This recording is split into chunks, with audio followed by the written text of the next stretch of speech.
आयुर्वेद ऐसा नहीं है कि हमने आज से ही सोचा होगा या हम उस पे एक कॉमर्शलाइज्ड होके उस पे फोकसली काम करने की कोशिश करेंगे। हम लोगों ने तो अपने हाथों से जूस बनाने का प्रोसेस तक रिफाइन किया था, क्योंकि उस टाइम पे जब 45 साल पुराने जो फैक्ट्रियां थी उस टाइम पे वहां तक हमारी रीच होना बड़ा पॉसिबल नहीं था।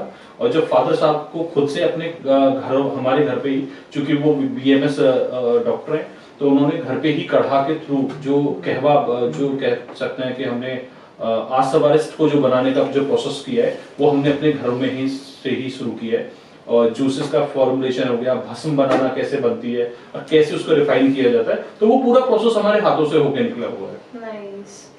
तो ऐसा नहीं है कि हमारे को आज की डेट में कि नहीं इस प्रोडक्ट के बेसिस पे बहुत ज्यादा आप 2 लाख 5 लाख 10 लाख रुपए का बहुत अच्छा रेवेन्यू आएगा तो उस पर फोकस करना है। हम लोगों ने तो अपने खेतों में एलोवेरा बोना आज से, मतलब मैं आज 42-43 ईयर्स में हूँ, तो जब फादर साहब मेरे पैदा होने से पहले हमारे घरों में एलोवेरा बोग रहा है। और अगर मैं बात करूं अश्वगंधा की या मैं बात करूं किसी ऐसे मॉलिक्यूल की जैसे कौंज बीज हो गया या कोई भी चीज, हम वो ऑर्गेनिक वे में अपने घरों में ही प्लांटेशन पे काम कर रहे हैं। हमारा तो ऑलरेडी वो पूरा एक प्रोसेस है जहां से हम अभी जैसे आपने देखा होगा इम्यूनिटी में सबसे ज्यादा चल रहा है च्यवनप्राश। हमारे घरों में जो च्यवनप्राश यूज होता है या हम जो मार्केट में सेल आउट भी कर रहे हैं वो ऑर्गेनिक वे में जो आंवला कलेक्ट किया जा रहा है वो भी हमारी अपनी फार्मिंग से हो रहा है। ओके। अब लोग कहते हैं ना रिजल्ट क्यों नहीं आएगा, तो हम कहते हैं रिजल्ट इसलिए आएगा क्योंकि उसका जो मेन बेस है ना वो भी हमारे हाथों से पैदा हो रहा है। अगर मैं आपको देख के कह सकती हूँ कि आप आयुर्वेदा से जुड़े हो, आप इतनी एज में भी उस उम्र के भी नहीं लगते और ग्लो भी आपका मेंटेन है काफी। देखिए मैम, जब हमने अपनी जो थ्योरी जर्नी दोनों को कनेक्ट और एक सही डायरेक्शन के हिसाब से करी हुई है, मैनिपुलेशन तो वहां की जाएगी ना जहां पे हमें किसी प्रोडक्ट में एक प्रॉफिट के रेशियो को ज्यादा बढ़ाना है। राइट। हम अभी भी डिस्ट्रिक्ट बुलंदशहर में मेरे फादर साहब बैठते हैं, हम चैरिटी हॉस्पिटल चला रहे हैं।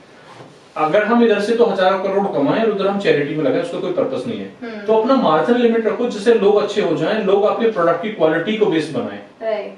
अगर हम बात करें इस सर्दियों में च्यवनप्राश, हम अपने आप से वो जो रिक्वायरमेंट है पूरी नहीं कर पा रहे, क्योंकि हमारा जो च्यवनप्राश है वो किसी फैक्ट्री किसी मशीन से बनके बाहर नहीं आ रहा है।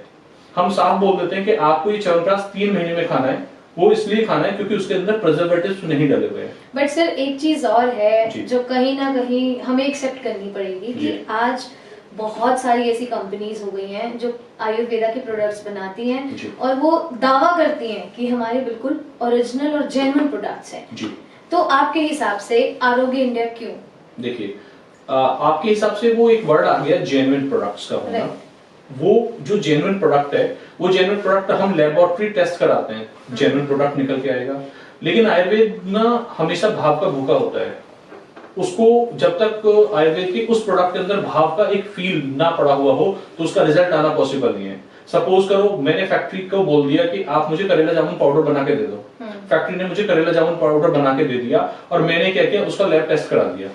तो क्या वो लैब टेस्ट में करेला कितना परसेंट है, जामुन कितने परसेंट है, उनकी एफिशिएंसी कितनी है, वही तो जस्टिफाई करेंगे। क्या वो उसका वो फील भी करेंगे कि इसका जो प्रोक्योरमेंट है वो कहां से हुआ या उसका रखरखाव कैसे मेंटेन हुआ।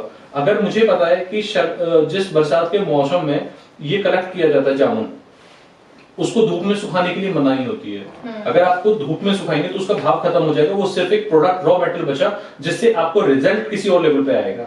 अगर वो प्रॉपर वे में उसका रखरखाव प्रॉपर रखा जो है वो प्रॉपर होनी चाहिए, उसी को हम लोग भाव कहते हैं। हमारे यहाँ पे आपने कभी देखा होगा कि हमारे यहाँ पैर लगा के दवाई को नहीं रखा जाता, जबकि अगर आप देखेंगे तो एलोपैथ के हॉस्पिटल में एलोपैथ का जो भी मेडिकल स्टोर होता है वहां पे दवाई पैरों में रखी हुई होती है, लोग उसमें लात पैर मारते हुए चलते हैं। क्या कभी आपने देखा हॉस्पिटल के अंदर किसी भी एलोपैथ के हॉस्पिटल में कि पहले भगवान के सामने हम पूजा अर्चना करते हैं, कहते हैं भगवान आपने जो पेशेंट हमें भेजा है हम आपसे ये उम्मीद करते हैं कि आप हमें वो शक्ति दें कि जिससे ये पेशेंट ठीक हो जाए, उसको भाव कहते हैं मैम।